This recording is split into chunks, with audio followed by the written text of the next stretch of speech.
में आप सभी का स्वागत है। तो आज हमारा टॉपिक रहेगा प्लेटो।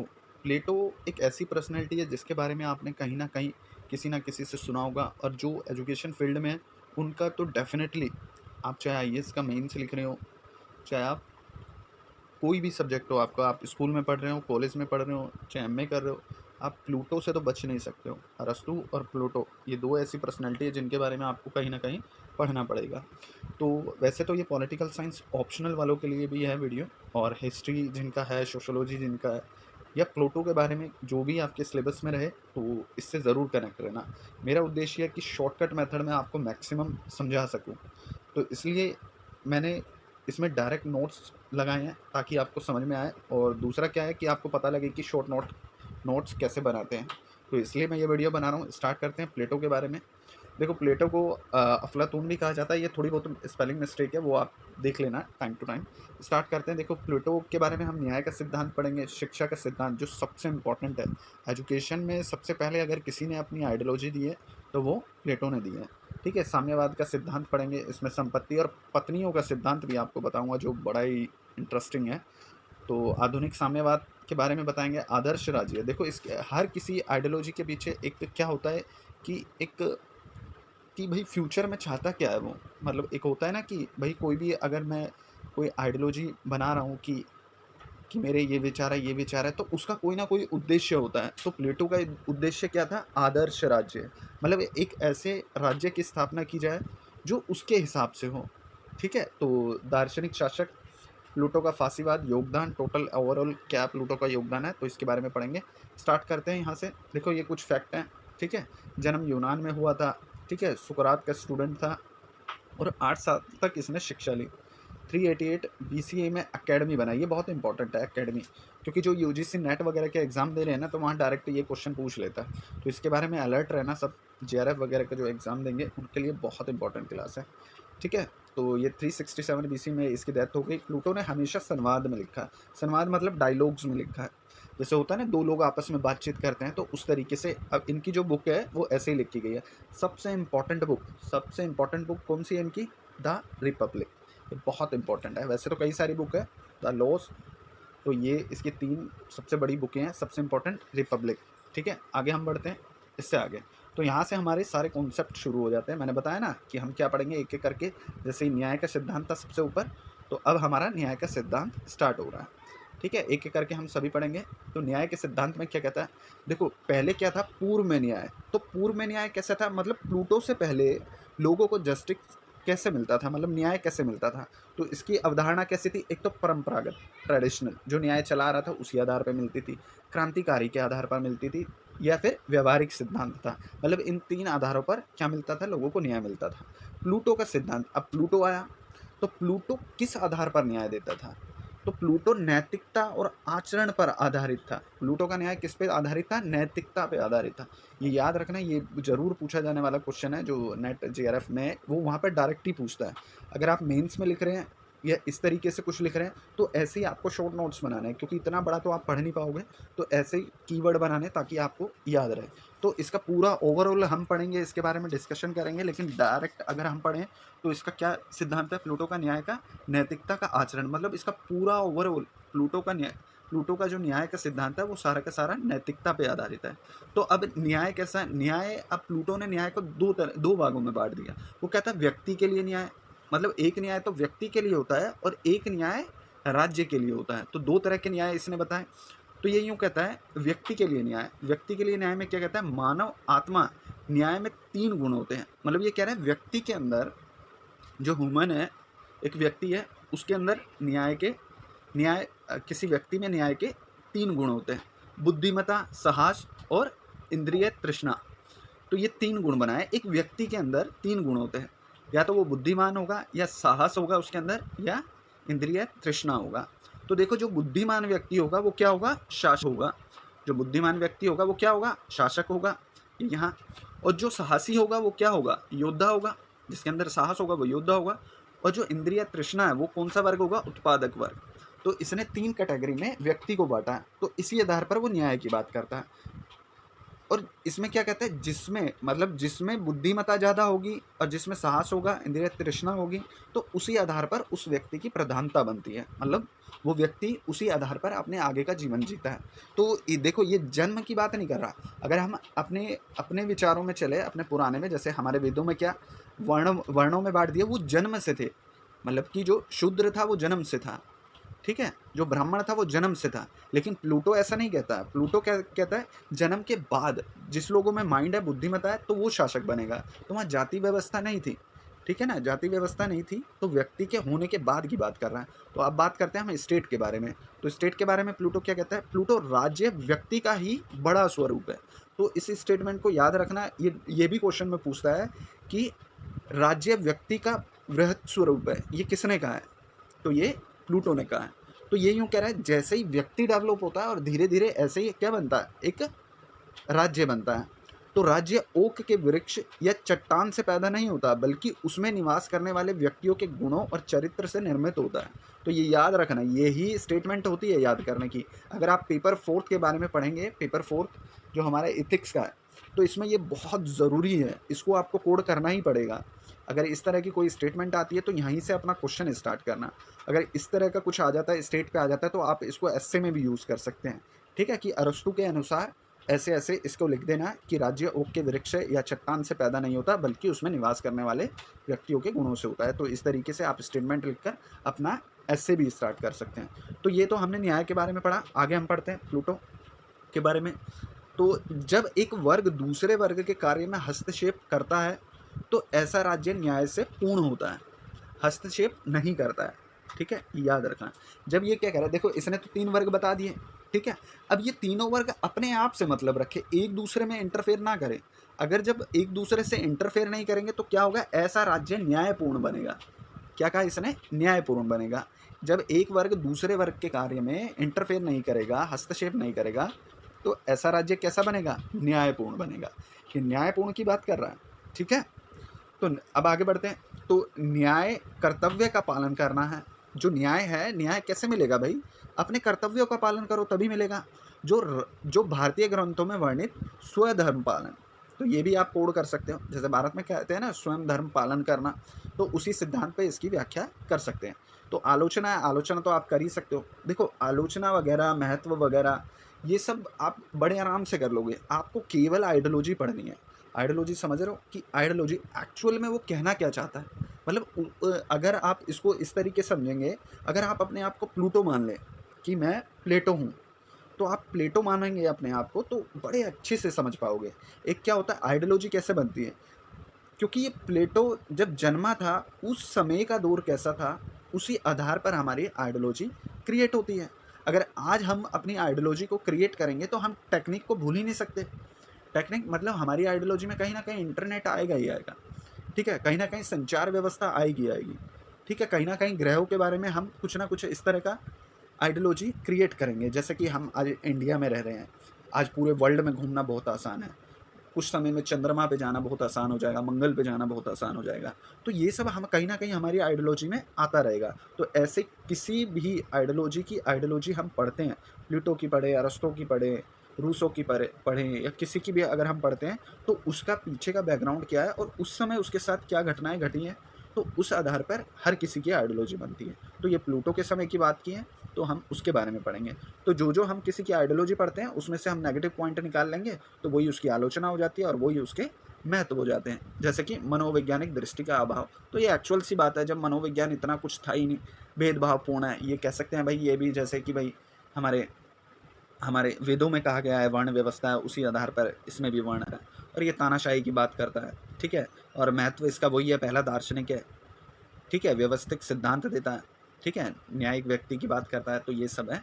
अब देखो शिक्षा, ये सबसे इम्पोर्टेंट पार्ट है इसका, एजुकेशन पे, क्योंकि पहली बार एजुकेशन में इतनी डिटेल में अगर किसी ने चर्चा की है, तो मुझे नहीं लगता, मैंने अभी तक जितनी भी आइडियोलॉजी पढ़ी, सबसे डिटेल में, वो भी इतने पुराने समय में, अगर किसी ने बताया तो वो प्लेटो ने बताया।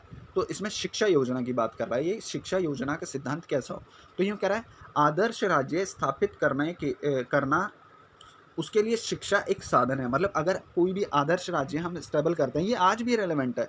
देखिए कोई भी राज्य हो, जैसे अब इंडिया में देख लो, इंडिया में देख लो कि एक कैम्ब्रिज से पढ़कर आ रहा है, वो तो बेचारा रोड यात्रा कर रहा है, ठीक है, और जिसकी आज तक डिग्री नहीं मिली, ठीक है, आज वो देश पे राज कर रहा है। तो यही वही कह रहा है कि एजुकेशन बहुत इंपॉर्टेंट है, विदाउट एजुकेशन आप कुछ कर ही नहीं सकते हैं।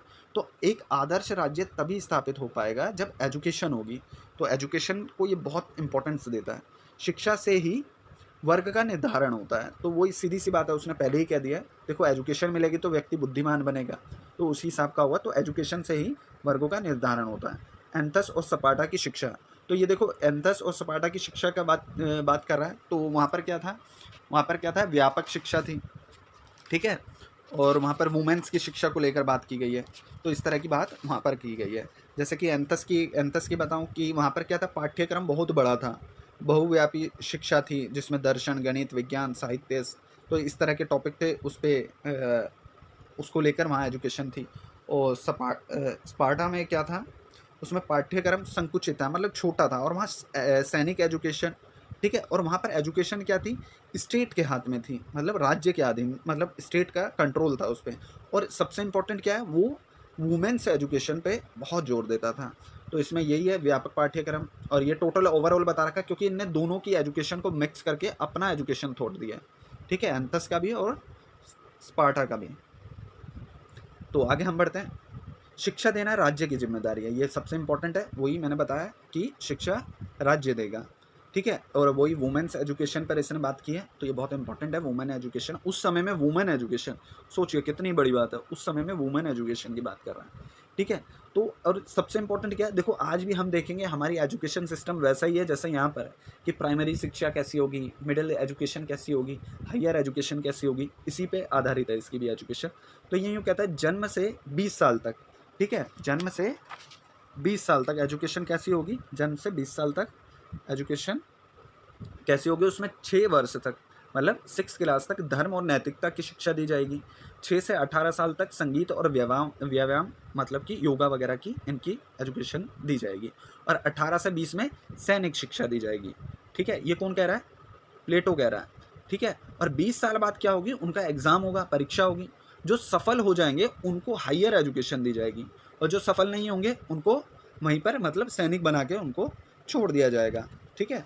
परीक्षा में सफल होने पर उत्पादक वर्ग बनेगा, और सफल नहीं होने पर, तो सफल होने पर एजुकेशन मिलेगी, और असफल होने पर उत्पादक वर्ग बनेगा, ठीक है।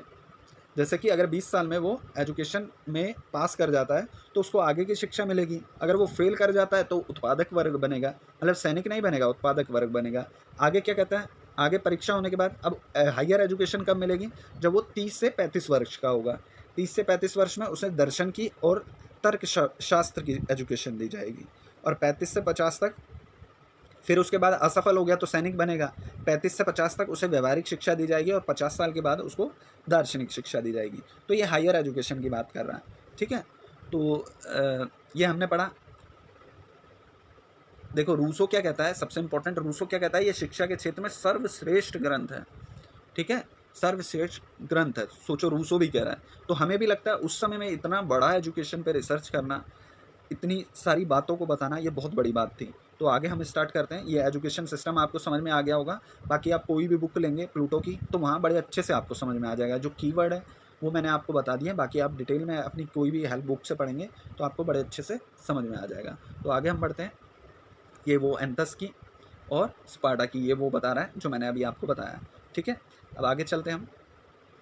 आगे साम्यवाद का सिद्धांत, देखिए ये बहुत इंपॉर्टेंट है। साम्यवाद का सिद्धांत, संपत्ति का साम्यवाद और संरक्षण वर्गों के लिए। देखो ये यूँ कह रहा है, साम्यवाद सिर्फ लागू किसके पे होगा, संरक्षण वर्ग के लिए, मतलब जो राजा वगैरह है ना, जिनको कोई दायित्व मिला है, केवल उन्हीं पे लागू होगा, सभी पे लागू नहीं होगा। तो यूँ कह रहा है निजी संपत्ति की मनाही होगी, मतलब जो व्यक्ति राज्य को संभालेगा या राज्य का पदाधिकारी होगा वो निजी संपत्ति नहीं रखेगा। सार्वजनिक भवन में रहेगा, मतलब जो प्रॉपर्टी सार्वजनिक है, मतलब जो आज के समय में मान लो सरकारी संपत्ति, ऐसे उस समय में राज्य की जो संपत्ति होगी वहीं पर उसको रहना पड़ेगा। सार्वजनिक भोजन मतलब जो लंच या डिनर जो भी करेगा वो जो सार्वजनिक भोजनालय होंगे उसमें करेगा।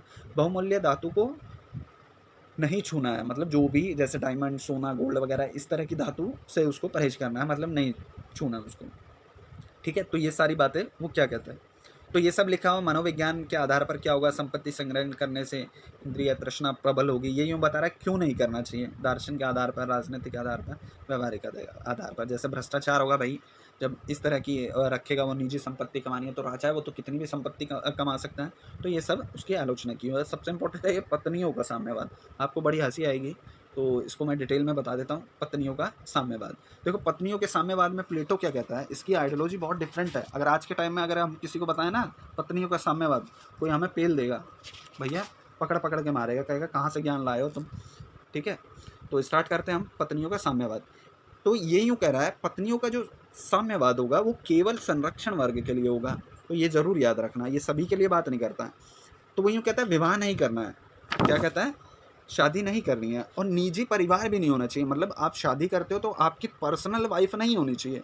मतलब होता है ना, जैसे आज के टाइम में क्या होता है, शादी एक बार होती है, बार बार नहीं होती, और एक ही वाइफ होती है, उसी के साथ हमें लाइफ टाइम तक रहना होता है। ठीक है, तो ये यूँ कहता है निजी परिवार नहीं होना चाहिए, उसका पर्सनल फैमिली नहीं होनी चाहिए। अगर पर्सनल फैमिली होगी तो वो सारा का सारा ध्यान कहाँ लगाएगा, अपनी पर्सनल फैमिली पे लगाएगा। वो राज्य के लिए क्या करेगा, कुछ भी नहीं करेगा। सामूहिक जीवन बताना होगा उसे, मतलब सामूहिक मतलब सबके साथ मिलकर उसको रहना होगा। स्त्री पुरुष में स्थायी कोई रिश्ता नहीं होगा। मतलब वो यूँ कह रहा है कि महिला और पुरुष में कोई स्थायी संबंध नहीं होगा, अस्थायी यौन संबंध होगा। मतलब ये यूँ कह रहा है कि जो स्त्रियाँ होंगी ना वो सभी की पत्नियाँ होगी, जो भी राज्य में स्टेट में होगा वो सभी की पत्नियाँ होगी, और वो पति भी सभी के होंगे। मतलब कि एक पति, एक मेल किसी के साथ भी यौन संबंध बना सकता है, और वही महिला भी किसी के भी साथ यौन संबंध बना सकती है।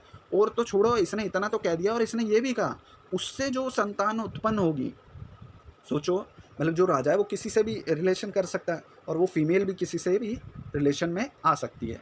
वो सरकार की संपत्ति होगी एक तरह से, और उससे जो उत्पन्न संतान होगी उसकी जिम्मेवारी कौन उठाएगा, राज्य उठाएगा। ठीक है ना, तो ये पत्नियों का साम्यवाद है, इसको अच्छे से पढ़ लेना। वही तो मैं कह रहा था, आज के टाइम में अगर कोई सुनेगा तो कहेगा भैया ये कौन आ गया महापुरुष। ठीक है, तो पोषण, उसका पोषण मतलब वहाँ के बच्चों का पोषण, उन महिलाओं का पोषण, और उन सब का पोषण का खर्चा कौन उठाएगा, राज्य उठाएगा। ठीक है, पारिवारिक संघर्ष कम होगा। अब इसमें प्लूटो क्या कहता है कि भैया अगर ऐसे होगा तो क्या होगा कि परिवार संघर्ष कम होगा। जैसे आजकल हम देखते हैं ना, परिवार में वाद विवाद होते हैं, तो वो यूँ कह रहा है अगर सभी का होगा, सभी की पत्नियाँ होंगी, सभी के पति होंगे, तो उससे क्या होगा, पारिवारिक संघर्ष कम होगा, और परिवार का मोह से बच जाएगा। स्त्री की मुक्ति होगी। जैसे स्त्री होती है ना, जैसे भाई एक मेल फीमेल शादी करते हैं, फैमिली बनते हैं, तो कहीं ना कहीं फीमेल पे रिस्पॉन्सिबिलिटी बढ़ जाती है, बच्चों को रखना, पालना, उसका सब कुछ करना। तो ये यूँ कह रहा है इससे महिलाओं को भी क्या मिलेगी भैया, महिला भी फ्री हो जाएगी, क्योंकि स्टेट संभाल रहा है सब कुछ, तो महिला भी फ्री हो जाएगी। तो इससे जो उत्पन्न संतान होगी वो श्रेष्ठ संतान होगी, क्योंकि भैया उनको तो सारी माँ है उसके लिए, तो सारे ही पिता हैं उसके लिए, तो उससे उत्पन्न संतान जो होगी वो श्रेष्ठ संतान होगी। तो ये हमारा पत्नियों का साम्यवाद है। इसके बारे में आप डिटेल में अपनी बुक से पढ़ सकते हैं। जो इंपॉर्टेंट फैक्ट थे, जो इंपॉर्टेंट बातें थी, वो मैंने इसको समझा दिया। अगर अभी भी आपको कोई डाउट हो तो आप कमेंट करना, मैं उसमें आपको डिटेल में बता दूंगा। ठीक है, आगे ये वही है, प्लूटो का साम्यवाद और मार्क्स का साम्यवाद। देखो मार्क्स का सभी जगह लागू होता है, वो सभी, प्लूटो क्या करता है, वो केवल संरक्षित वर्ग की बात करता है। तो इसमें अंतर है, वो आप अपने हिसाब से देख लेना, बाकी इसमें ऐसा कुछ नहीं है। तो भाई वो तो वर्ग संघर्ष की बात करता है। ठीक है, अरस्तु हमेशा वर्ग संघर्ष की बात करेगा, और प्लूटो ऐसा नहीं कह रहा है। तो आगे स्टार्ट करते हैं, हम अगले टॉपिक पे चलते हैं। प्लेटो का आदर्श राज्य कैसे होगा। देखो आदर्श राज्य, अब आ जाए ना, प्लूटो का आदर्श राज्य क्या है, तो उस पर अगर आपको लिखना हो तो सबसे इंपॉर्टेंट क्या है, न्याय पे आधारित हो। ठीक है, दार्शनिक शासकों द्वारा शासित हो। ठीक है, 3 वर्गों का विभाजन होनी चाहिए, स्त्री पुरुष में समानता होनी चाहिए, राज्य नियंत्रण शिक्षा प्रणाली होनी चाहिए, राज्य साध्य और व्यक्ति साधन है। मतलब ये यूँ कह रहा है राज्य साध्य है और व्यक्ति साधन है, मतलब राज्य को अगर ज़रूरत पड़ती है, अगर राज्य को ज़रूरत है तो व्यक्तियों का इस्तेमाल कर सकता है। ठीक है, राज्य महत्वपूर्ण है, याद रखना है। इसने कहा राज्य है तो व्यक्ति है। ठीक है, व्यक्ति है तो राज्य नहीं है, मतलब व्यक्ति से ज़्यादा इंपॉर्टेंस किसको दी गई है, राज्य को दी गई है। ठीक है, प्लूटो राज्य की आदर्शवादी अवधारणा का जनक है। तो यूँ कह रहा है राज्य का आदर्शवादी, जो राज्य का जो कॉन्सेप्ट दिया है वो प्लेटो ने दिया है।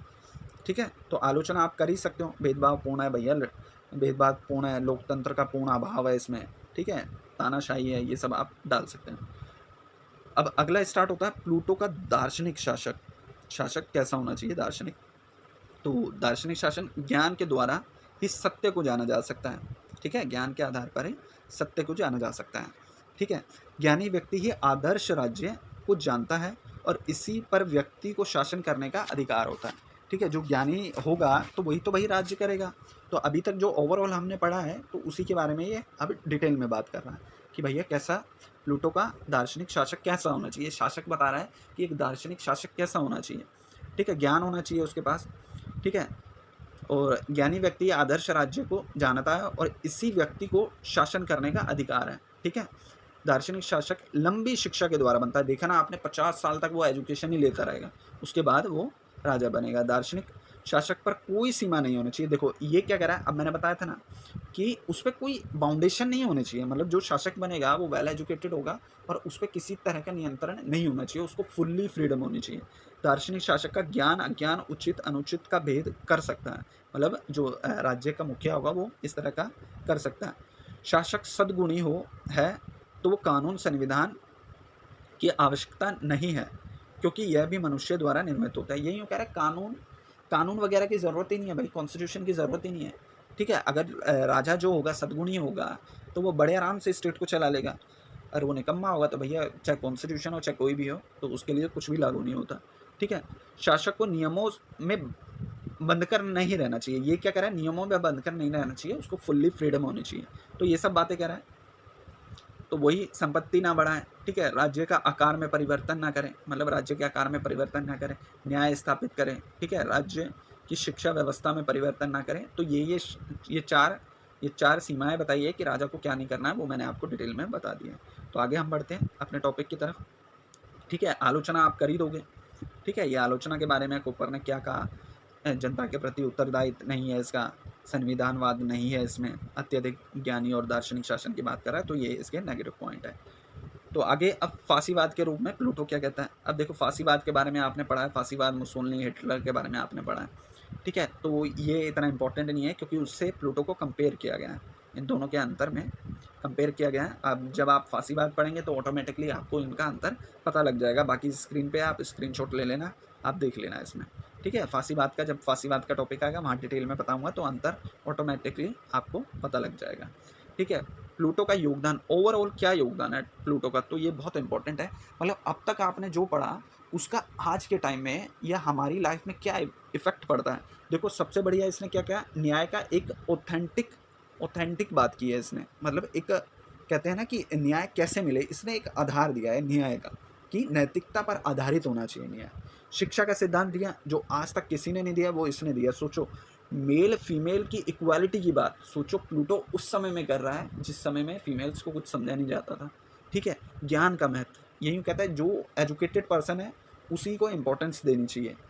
आधुनिक विचारधारा का स्रोत, देखो मॉडर्न विचारधारा जो है वो यहीं से स्टार्ट होती है। थोड़ी बहुत मिस्टेक है, जैसे आधुनिक लिखा है, क लगाना शायद भूल गया, तो उस आधार पे आप ठीक कर लेना।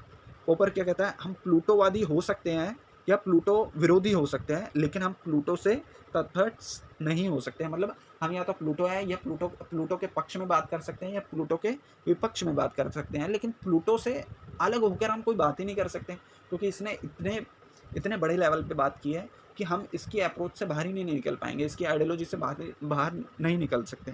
कहीं ना कहीं प्लूटो की अप्रोच हमसे कहीं ना कहीं कनेक्ट रहेगी। तो ये हमारी क्लास थी पूरी की पूरी, तो ये मैंने बड़े अच्छे से करा दिया है। उम्मीद करता हूँ आपको पसंद आई होगी। तो मेरे साथ कनेक्ट रहें और चैनल को सब्सक्राइब करें, इस तरह के टॉपिक मैं लेकर आता रहूँगा। अगर ये वीडियो ठीक लगी हो तो आप कमेंट ज़रूर करना। Thank you very much.